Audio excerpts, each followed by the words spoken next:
Et je passe la parole au président de transition du Mali, Assimi Goïté. Excellences, Monsieur le Président de la Fédération de Russie, Excellences, Messieurs les chefs d'État et de gouvernement du continent africain, Messieurs les présidents des instances régionales et sous-régionales africaines, et distingués invités, Mesdames et Messieurs. Et je voudrais tout d'abord saluer et remercier Son Excellence M. Vladimir Poutine, président de la Fédération de Russie, et l'ensemble du gouvernement de la Fédération de Russie et au comité d'organisation pour l'invitation qui m'a été adressée et pour l'accueil combien chaleureux qui a été réservé à ma délégation à l'occasion de ce deuxième grand rendez-vous Russie-Afrique à Saint-Pétersbourg, ville-pont chargée d'histoire. Excellences, Monsieur le Président, distingués invités, la tenue du sommet de Saint-Pétersbourg, moins de 4 ans après celui de Sochi en 2019, témoigne une fois de plus de la qualité des partenariats stratégiques entre la Russie et l'Afrique. Un partenariat fondé sur une amitié de longue date, la sincérité, le respect mutuel, toutes choses qui impriment un caractère spécial à nos relations. Le Mali n'a certes pas de continuité géographique, encore moins de langues en commun avec la Russie. Cependant, nos deux pays entretiennent de solides relations d'amitié et de coopération depuis 1960, date de l'accession de notre pays à l'indépendance. En dépit des bouleversements intervenus, nos relations se sont densifiées et diversifiées avec des succès et des réalisations dans les domaines stratégiques comme les infrastructures, l'agriculture, la santé, l'enseignement supérieur et la recherche scientifique, la géologie et les mines, ainsi que la défense et la sécurité. Malgré la situation géopolitique et la conjoncture mondiale, il est évident, et cela est bien un constat,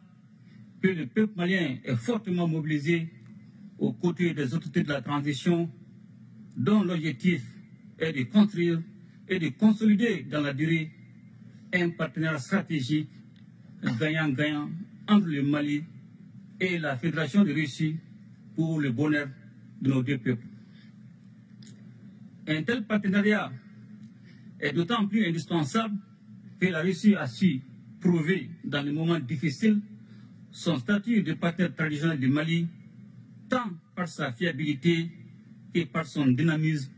dans l'accompagnement de notre pays pour relever les défis cruciaux du moment, tout en respectant notre souveraineté. Convaincu que la restauration de la paix, de la stabilité et de la sécurité est la pierre angulaire de tout développement, nous avons décidé d'assumer pleinement notre responsabilité première, qui est de protéger nos populations et de défendre l'intégrité de notre territoire. Ce choix stratégique intervient après une décennie de présence des forces internationales sans résultat tangible et dont le schéma consistait à entretenir la menace sur notre territoire et nous maintenir dans la dépendance. C'est pourquoi, dans le cadre du renforcement des capacités opérationnelles des forces de défense et de sécurité, le Mali a noué avec la Russie un partenariat militaire dont je tiens à saluer la fiabilité. Ainsi, avec l'appui de la Russie, le Mali recouvre progressivement sa pleine souveraineté sur l'ensemble de son territoire et nos forces de défense et de sécurité